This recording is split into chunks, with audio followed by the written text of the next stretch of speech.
How's everybody doing? Welcome back to the channel, and in today's video we have a little repair job on our hands. This instrument here is the Keysight U1461A, and I purchased this way back in June 2016, and it's actually one of my favourite general purpose industrial electricians multimeters. It has a good insulation test functionality combined with good multimeter functionality. A lot of the insulation multimeters that I have reviewed are usually a good insulation tester with poor multimeter, or they have good multimeter functions with poor insulation test functions, but this one doesn't have that, so it makes it one of my favourite general purpose meters to be able to use. The instrument came to market around about May 2014, but is now obsolete and was made obsolete in March 2022, although they will support the unit until 2027, so you cannot buy this unit brand new now. If it goes wrong, the only way to resolve this is to fix it, potentially buy them or yourself, or to buy a second-hand unit. However, what has happened with this one is the screen has died, the OLED screen has died, which is a common fault with this, and to be honest with you, mine has actually lasted quite a while.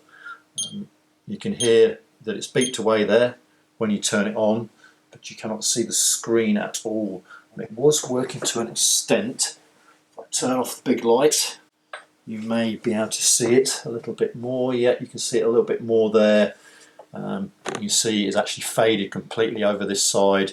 You can see a little bit more here. If I try the light, and you can see nothing is actually working with regard to that. And try and dim a little bit more. So there you see, it brings it out a little bit better. You can see against this side here, very much patchy.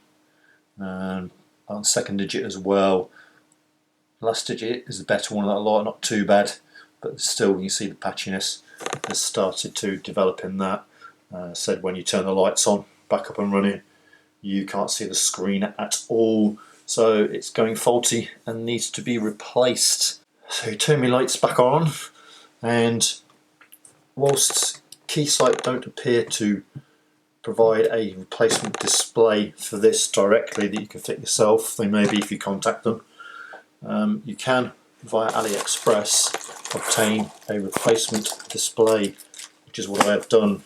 This set me back £87 delivered into the UK, and it was pretty fast delivery. It was about 10 days, I believe. Come all wrapped up in bubble wrap in its little box there, so fairly good packaging on this. And this is the actual display that should be directly compatible with the display that's in there, but obviously there's only one way I will find that out, is when we've opened it up and had a look inside. I also got a bunch of little tools with it. I'm not quite sure why they've arrived. These appear to be more telephone tools to me, really. A bunch of screwdrivers, yeah, little Phillips,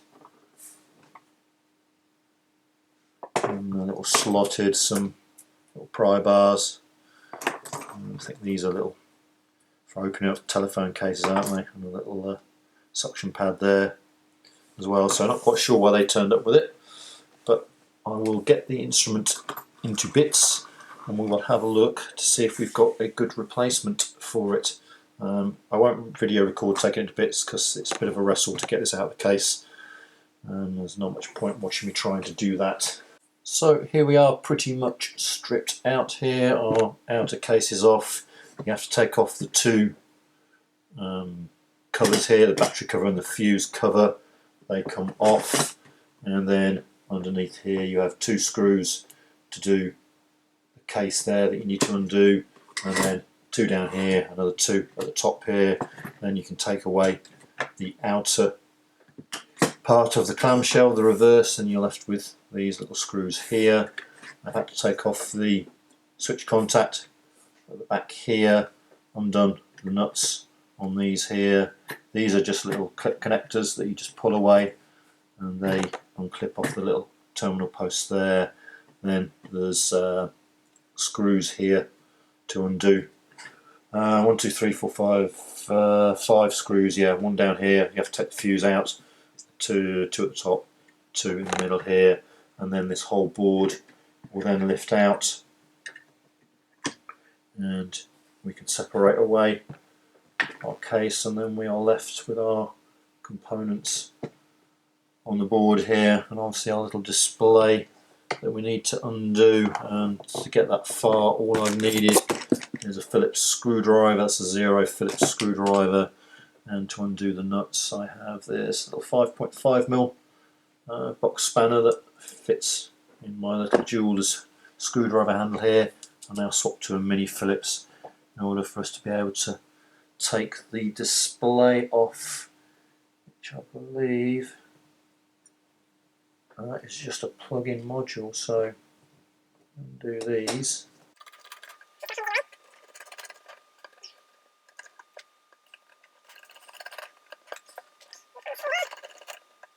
I believe this should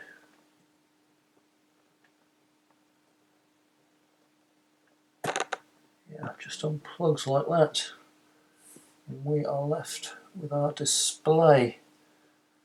And so on here, Keysight, I believe this is the date code, so that's 2014 I believe there, so that's when this display was made, so it's lasted 12ish years. Well, my display originally started going 6 months ago on the instrument, so I think that's a lot better than some other people have done. But this is relatively light usage as well, although I believe these OLEDs can just deteriorate over time, so there's even a storage issue with them. So that's the old one out, and we'll see if the new one will plug in. So I'm not 100% sure why it has this ribbon cable here. I presume that isn't used on mine.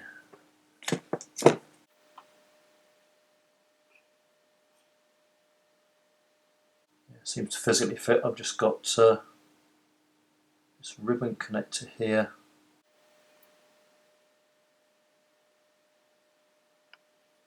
We'll see. I don't know if that's going to cause issues. If it'll plug on and sit okay, then we'll give it a go, but I don't know whether the display is used for other instruments. I believe it may. No, okay.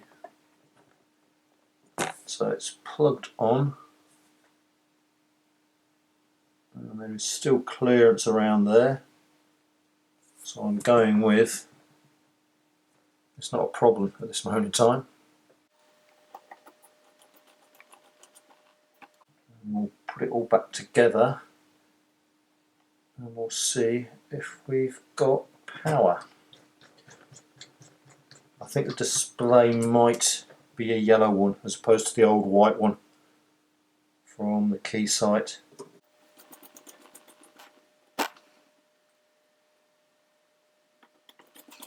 So that's our display all screwed on and tightened up. So a film to take off there.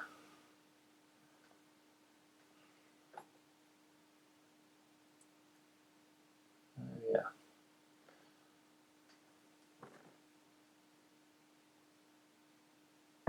So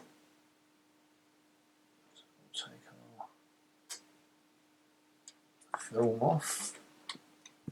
Protects our screen. Looks like we are fairly clean inside anyway, so I don't see any issue there. So I'll pop this all back together and we'll go for a big switch on and see what happens, and hopefully we have recovered our instrument. So I'll just show you these clips as best as I can. It's not easy because this top clip is sitting in the way anyway, but I like little circlips that you make sure it's pushed down and then push forward and it clips in position Just got to make sure that they do go home onto the slot correctly there, as you can see, and they're all in place. We can put our terminals back together. That cup and screw.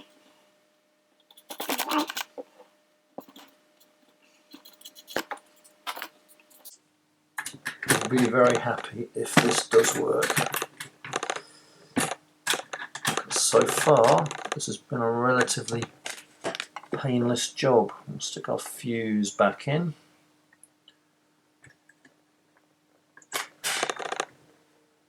And then our outer cover goes back on. Got 2 screws here, middle to do up.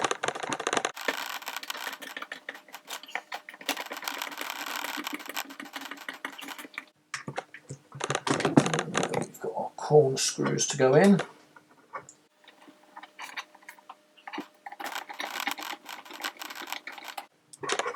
Probably not good video because all we can see is my hands in the way, isn't it?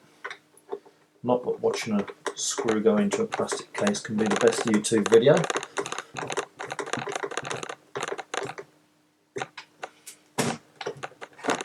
These 2 top ones, we need to make sure our weather seal, our rubber seal here, is all pressed down into the groove.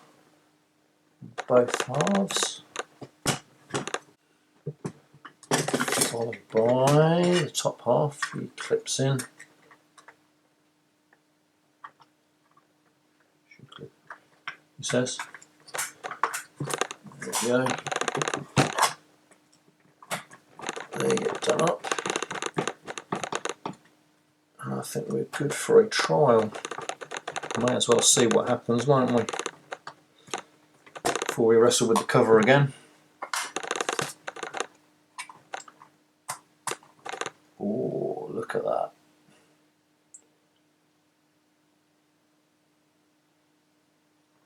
That looks like we have success. So it is actually a white screen and not a yellow screen that I thought, and it seems to be working all okay.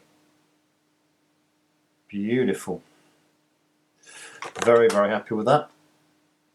Brilliant. So what I didn't do is reconnect the speaker because I'd have heard it beep, so I'll have to take the back cover off again and plug that back in. But essentially we have a functioning instrument.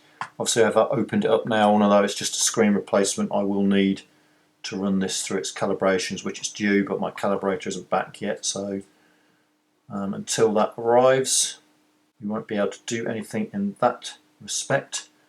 But it does appear to have been successful and a dead easy job to do. Yeah, fantastic. I wonder how long these screens will remain available. But if this one lasts another 10 years, that'll see me out. Okay, so I will leave a link in the description box to the Aliexpress screen that I purchased. It does seem to work for this instrument. It probably works for other instruments as well. But how long that will stay available, I don't know. So we've now got the meter all back together. I've reconnected the speaker, and when I turn it on, you can see I get my beep again now. So that's all good and working.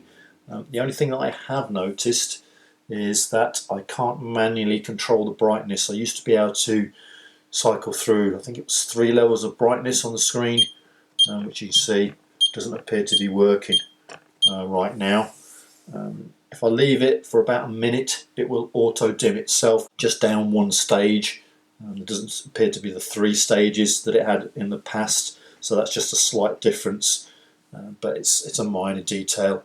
I don't know whether running these in a slightly dim mode would extend the life of them or not. I just don't know. Obviously it's displaying much better than it was before, so it has resolved that problem. And back in its day, this was around about £1,000 meter, I believe. I don't think I quite paid that much for it because I bought it quite early on.